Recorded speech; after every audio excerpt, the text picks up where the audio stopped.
In 1967, a graduate student named Jocelyn Bell noticed something strange in radio telescope data at Cambridge, a repeating pulse so mechanically precise that the research team initially labeled it LGM-1, Little Green Men. They genuinely considered, if only briefly, that they might be receiving an extraterrestrial transmission. They weren't. It turned out to be a pulsar, a rotating neutron star. Natural, explainable, no life required. That story matters right now, because in 2023, a team of astronomers at that same Cambridge institution stared at data from the James Webb Space Telescope and found something in the atmosphere of a planet 120 light-years away that has no confirmed natural explanation. A molecule called dimethyl sulfide. And on Earth, dimethyl sulfide is produced by one thing and one thing only: living organisms. The confidence level was 99.7%, 3 sigma detection, the same statistical threshold used to confirm gravitational waves, the same bar used to validate new subatomic particles. In science, 99.7% is not a rumor, it is not speculation. It is the level at which you start writing the paper. The planet is called K2-18b. It orbits a red dwarf star in the constellation Leo. It is 8.6 times the mass of Earth, wrapped in a hydrogen-rich atmosphere, covered in what appears to be a vast liquid ocean, sitting at approximately 120 degrees Fahrenheit.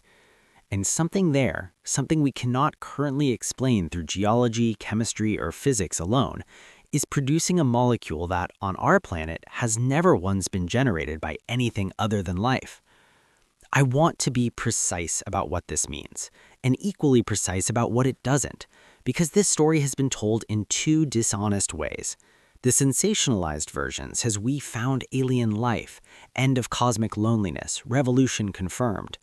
The dismissive version says it's probably measurement error, calm down, we've been fooled before.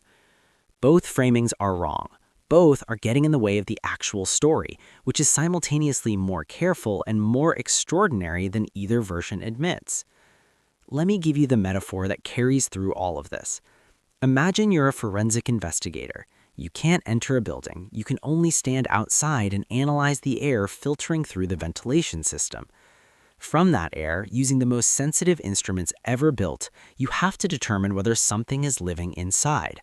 You know the chemical signatures that living things produce, and in the air coming out of this particular room, you detect one of those signatures, strongly, clearly, at concentrations your instruments weren't designed to miss. That is the situation Webb has put us in with K2-18b. We cannot visit, we cannot send a probe.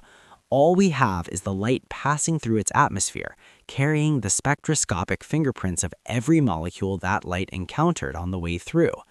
And in that light, something showed up that wasn't supposed to be there if the room is empty. Here's how the detection actually works. When K2-18b passes in front of its star, a fraction of the starlight filters through the planet's atmosphere before reaching Webb. Different molecules absorb different specific wavelengths of infrared light, each creating a unique spectroscopic fingerprint as distinctive as a barcode. Water has its signature. Methane has its signature. Carbon dioxide has its signature. By comparing starlight received during transit versus outside of transit, scientists reconstruct exactly which molecules are present and in what concentrations. Webb did this across multiple transits, multiple observations months apart, using independent instruments cross-checking each other. And across all of those observations, the same signature appeared: dimethyl sulfide at 3 sigma confidence. Now here's what makes DMS different from every other molecule detected in an exoplanet atmosphere before. On Earth, dimethyl sulfide is produced primarily by marine phytoplankton, by certain bacteria, by organisms involved in the marine sulfur cycle. It's the reason the ocean smells like the ocean. That distinctive coastal smell when the wind comes off the sea. That's DMS, produced by the collective metabolism of trillions of tiny marine organisms. And here is the critical scientific fact. There is no confirmed abiotic source. No known geological process produces it. No known photochemical reaction generates it at detectable concentrations. Remove the biology on Earth and the DMS disappears. This separates GMS from methane, which can come from volcanoes, from carbon dioxide, which is common in purely geological atmospheres, from water vapor, which needs no biology at all.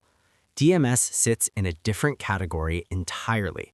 The known production pathway is biological. The absence of a confirmed non-biological pathway is what gives this detection its weight. Weight is not certainty. The Cambridge team has been explicit about this. 3 sigma is the threshold for a significant detection, not a confirmed discovery. For that, the field generally requires 5 sigma. There are also known unknowns. Chemistry in hydrogen-dominated atmospheres under red dwarf irradiation is an active area of research. It is possible that some unusual atmospheric process in this specific environment produces a DMS-like spectral signature through a non-biological pathway that hasn't yet been modeled. Scientists aren't claiming that's the explanation. They're acknowledging it requires investigation. So what you have is a molecule with no known natural source detected at statistically significant levels in the atmosphere of a planet sitting in the habitable zone of its star. That is not proof of life. It is the strongest single observational piece of evidence for extraterrestrial life that science has ever produced. Those are different things, and maintaining that distinction is what responsible science requires. K2-18b belongs to a class called Hycean worlds, hydrogen-rich ocean planets potentially covered by global seas hundreds of miles deep with no exposed land surface. This is not an Earth analog in any sense. It is a completely different category of world, and if life exists there, the implications are not incremental. The conventional search for extraterrestrial life has been anchored almost entirely to finding Earth-like rocky planets around Sun-like stars. K2-18b is nothing like that. If life can exist in the hydrogen-rich atmosphere of a massive ocean world orbiting a red dwarf, the number of potentially habitable environments in the galaxy doesn't increase modestly. It scales upward by orders of magnitude. Hycean worlds may be far more common than rocky Earth analogs. The universe just got vastly more interesting as a place where biology might operate. Now here's what happens next, because this is not a story that ends with the initial detection. Webb is continuing to observe K2-18b. The follow-up campaign is designed to push the DMS detection from 3 sigma toward 5 sigma, or to find that with more data, the signal weakens, which would indicate a false positive. Simultaneously, atmospheric chemistry teams are modeling hydrogen-rich planetary environments more rigorously, searching for any abiotic pathway that could explain the signal. If they find one, the biosignature status of the detection collapses, regardless of statistical confidence. If they continue to find nothing, the case for biology strengthens with every failed attempt to explain it away. Within the next 5 years, the extremely large telescope currently under construction in Chile comes online, where the primary mirror over 130 feet across. It will analyze K2-18b's atmosphere in detail that makes current Webb observations look preliminary. It will search for dozens of molecular species simultaneously, test for the full-spectrum chemical disequilibrium that characterizes a living biosphere, and either builds the case or dismantle it with a level of precision that the current instruments cannot reach. Here is what both outcomes mean, because I think this point gets missed entirely in how this story circulates. If the signal is confirmed as biological, the cascading implications reshape everything. Life exists beyond Earth. It exists in an environment nothing like Earth. It exists in a planetary category that is common throughout the galaxy. Every framework humanity has built for understanding its own significance in the cosmos requires fundamental revision. The Fermi paradox becomes more pressing and more complex simultaneously. If the signal is explained by novel abiotic chemistry, the discovery is still scientifically significant. We've identified a chemical process in a hydrogen-rich atmosphere that we didn't know existed. We've calibrated our biosignature detection methods. We've improved the models, and we continue looking, better equipped than before. What is not acceptable is to dismiss this because it's uncomfortable, or to overclaim it because it's exciting. Both are the same failure, the substitution of emotional preference for honest engagement with what the data actually says.